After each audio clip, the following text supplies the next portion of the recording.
Hi everyone, it's your Dr. Suresh Kumar, biology expert. Then very important area from the pollen grain is nothing but the structure of pollen grain. Here so many things are there. What is the shape of the pollen grain? What is the size of the pollen grain? And after what kind of layers are present in the wall of pollen grain, and inside what is the composition of the wall layers of the pollen grain. These kind of things we need to discuss over here. Now come to the point. This is the sexual reproduction in flowering plants, structure of pollen grain, part 9.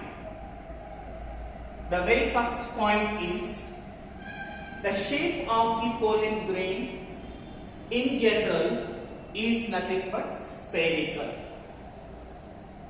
Spherical. So sometimes spherical is like a round we will feel, and round means circular also is the same meaning will feel. But here circular means it is absolutely wrong. We need to mention only the spherical. Easy to understand the spherical and the circular. Spherical is 3D, 3-dimensional is nothing but spherical. 2-dimensional is nothing but a circular. So the shape of the pollen grain is exclusively the spherical, not circular.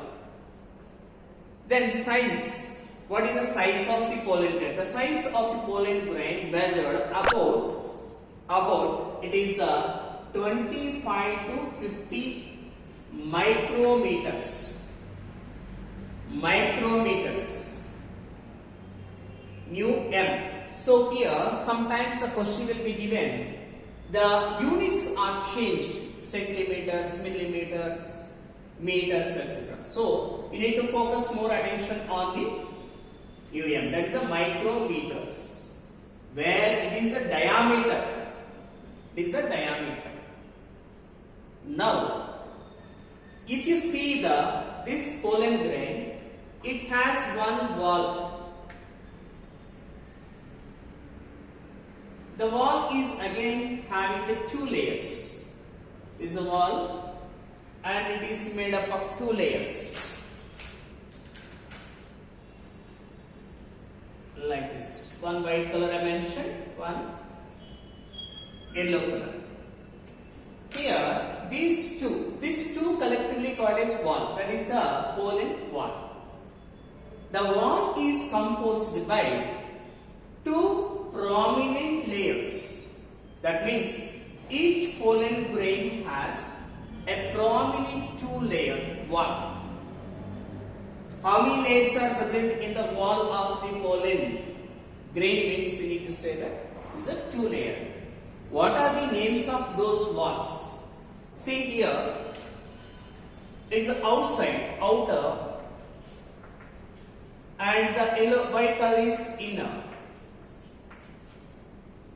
So outer is nothing but exine, inner one is intine.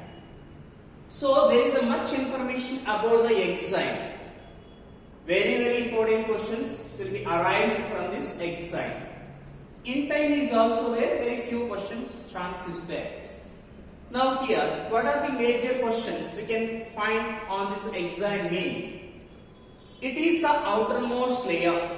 Which is the outermost layer of the pollen wall is exine.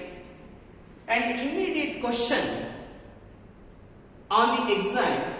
The exine is made up of one chemical. That chemical name is sporopollenin. Sporopollenin. Very important question this is. This sporopollenin is a chemical which is having some particular characteristics. Then third point regarding to this exine.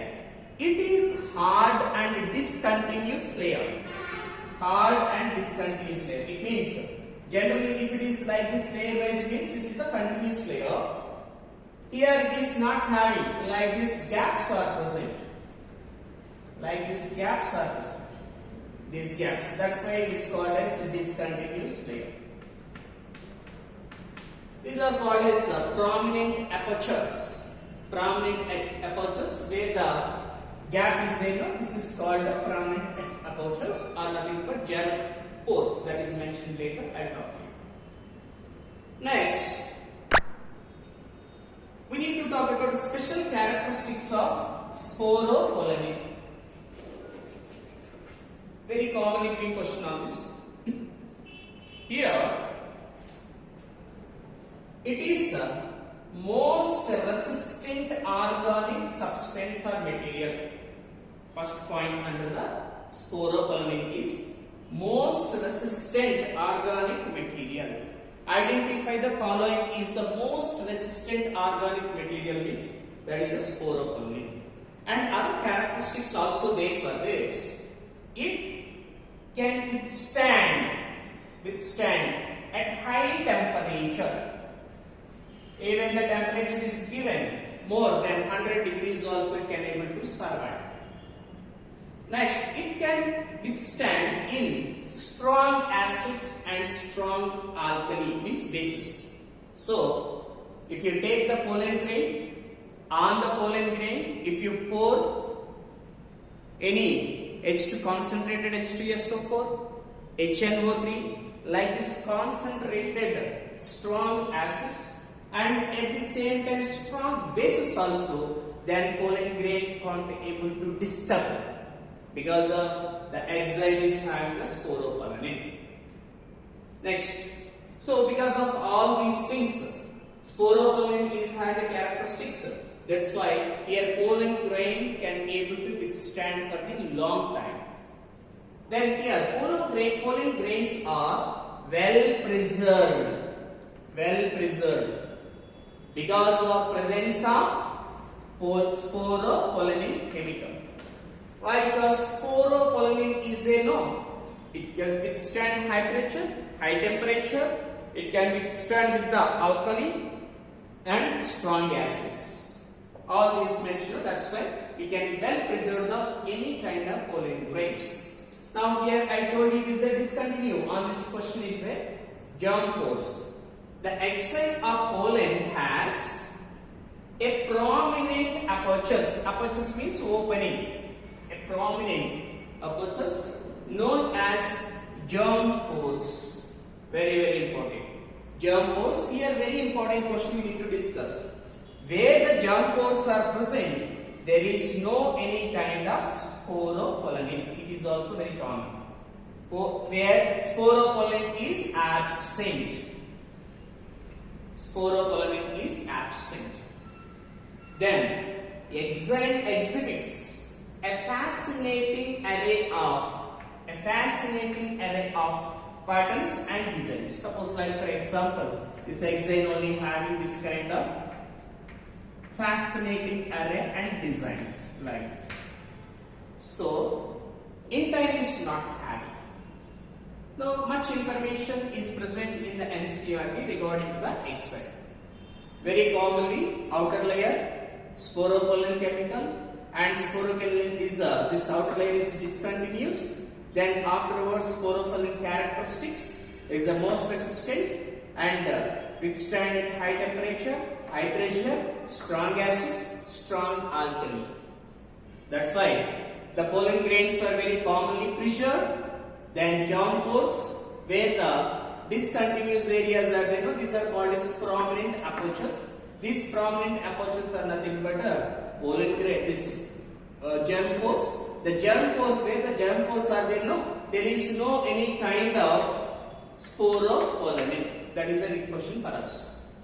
Then after finally, if you come to this in time, it is the internal layer of wall. Pollen grain is having the wall. That wall is having the two layers. Outer layer is exile as well as inner layer is interne. It is thin and continuous layer. If compared to this, comparatively, here exile is continuous, whereas here interne is Discontinuous, it is the discontinuous, here it is a continuous. And here the exile is made up of sporopollenin, and similarly it is made up of the chemical cellulose and pectin. This is also expected main question for us.